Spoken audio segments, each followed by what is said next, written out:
been going on, how people actually have behaved in the face of different types of instructions and rules from central government.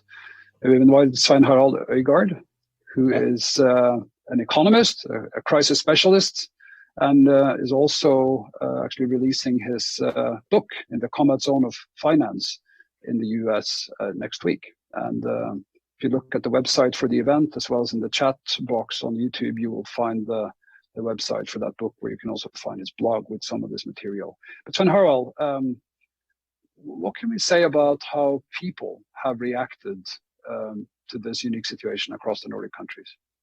Yeah, thank you, Birgir. And I will build on Kåre's points on the different routes of the Nordic countries. So first, allow me on slide 1, basically shows the trajectory of the disease in the different Nordic countries. So if you go to the next page, please. So basically, channel, was there a problem with it? Yeah, no, this is the 3 routes. That's the right one. So, okay, so this basically shows very simplified the trajectory of the disease in the different countries in the Nordics, plus the US and the UK for reference. And as mentioned by Kåre, Iceland is a very special case, and I think I recommend everyone to look at it, and we will also talk to it later, because it's basically the country in the world that has tested the most, which means that the numbers from Iceland, in that sense, should be the most representative of all. Of course, they show this immense need for hospital places, 6.5% of those infected, and for intensive care, 1.7% of those infected. It shows a mortality rate for all of 0.1 for the ones below 60, and 3% above for the ones above 60 years of age.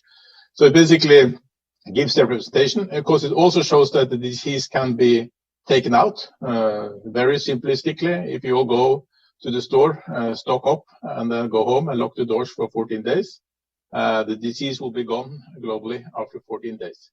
That, of course, is not going to happen, which takes us to the different other scenarios.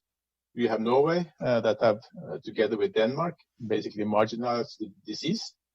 Then you have Finland and Sweden that have sort of flattened the curve, as mentioned. And especially Sweden has been sort of course, many times mentioned as a special case, because I guess they are one of the few that have kind of declared more or less explicit this objective of flattening the curve and of herd immunity. They basically say that the strategies of Norway, Denmark, and Iceland aren't robust. They cannot last for long, because the world will again open up. And then we have, as you know, the 2 to the right. These are the trajectory of the diseases. On the next page, I go to the trajectory of the policy response. It's a bit complex chart. It's made by Oxford University. On the x-axis, it basically shows the timeline, and the y-axis shows the harshness of the policy response, basically of the lockdown by country. The one in blue is Italy on the top, and Sweden is at the bottom. I think many Swedes will say, well, that's basically the legislation and the firmness of the guidelines isn't that harsh in Sweden, but all the Swedes are expected to do the right thing. So it basically, as we will see in the next slides, it's not fully representative of the actions in Sweden.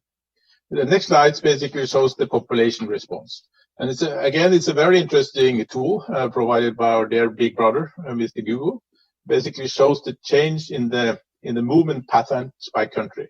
On the left, basically the workspace activity. So what amount of time and activity people spend at work. The number 2 is the kind of retail and recreation, then it's grocery and pharma, then it's transit stations, and then on the right it should say residential. So when people aren't at work, they are more likely to be at home.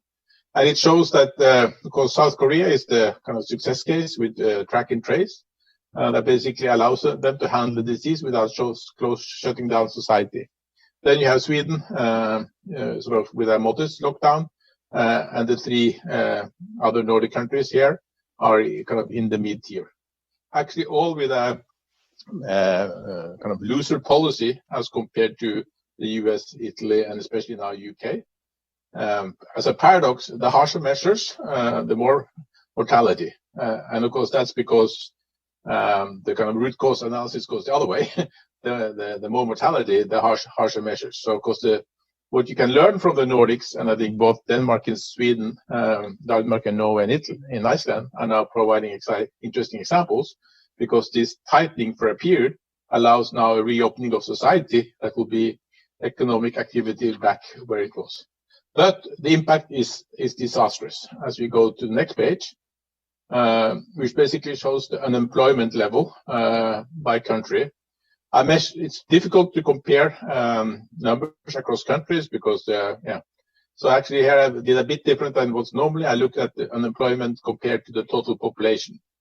And of course, the Norwegian numbers are most dramatic. They just sort of go sky high immediately after the government lockdown on March 12th. It's good news and bad news. I think one of the reasons why they are so high is because the government support schemes are very generous. They're basically 100% compensation for everyone who loses their job.